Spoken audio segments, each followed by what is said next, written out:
Hey everyone, welcome back to Billy Go Tales and our Motivational Mindset Series right here on YouTube. Today, we're diving into something super intriguing called the Controlled Paranoia Filter Technique. A lot of words there. But if you ever wondered how you can use a touch of suspicion to spark creativity or make smarter decisions or even manage your fears, well, today we're going to be teaching you this technique and it just might blow your mind. So stick around as we break it down, explore its roots, and show you how to use it in your life. So let's get started. What exactly is the controlled paranoia filter? Well, imagine this.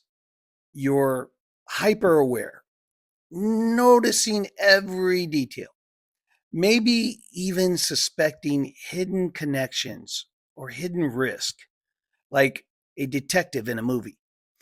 But instead of letting that spiral into chaos, you, quote, filter those thoughts through logic and reasoning to create something amazing or just to make a smarter choice.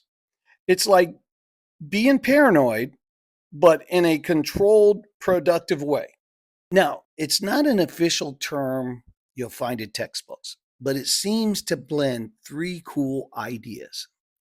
Salvador Dali, the surrealist artist, you can Google him and check him out, but it kind of blends his artisan technique.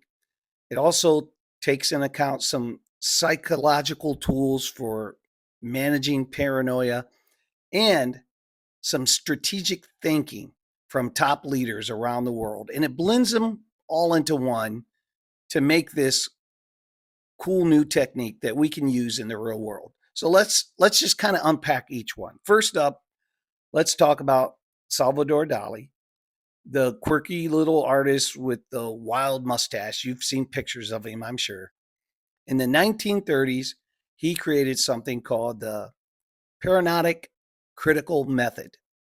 He put himself in a paranoid state, thinking like crazy ideas, like in your mind, think seeing conspiracies or hidden images everywhere. And he'd do that to spark crazy creative ideas on purpose. For example, in his painting, Swans Reflecting Elephants, which is pretty famous painting, the swans, their reflections, they look like elephants. So that's kind of wild, right?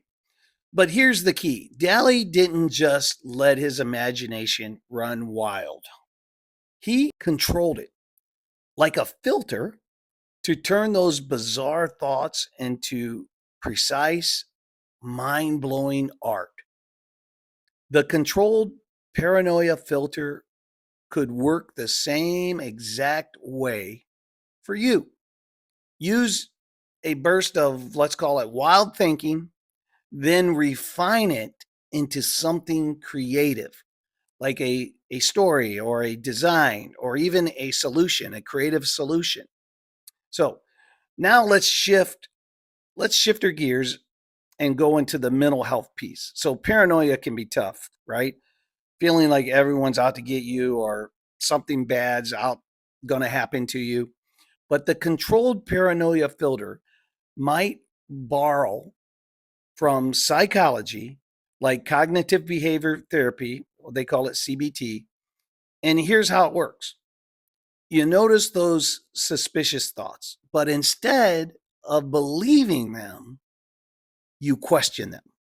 For example, if you think my coworker is plotting against me, the filter part is asking, well, what's the evidence? Could I be misreading this? You stay alert, but don't let the fear take over. It's like being your own detective, keeping your mind sharp without falling into that spiral. And then finally, let's talk about the business world. And this is really where I think it can be applied the best. Ever heard of productive paranoia? Leaders like the CEO of Intel, Andy Grove, They're famous for it. Many leaders are famous for this.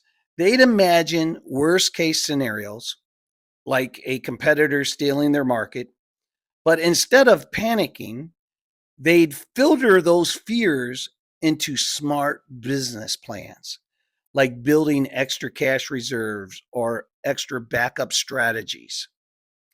The controlled paranoia filter in this way means staying vigilant, noticing risk others just may miss, but using logic to focus on what's actionable. It's like being a chess player, always thinking three moves ahead, but without losing your cool. So, how can you use this technique? Well, here are three quick tips. Number one, spark awareness. Let your mind wander and let it wander to the what if scenarios that are out there.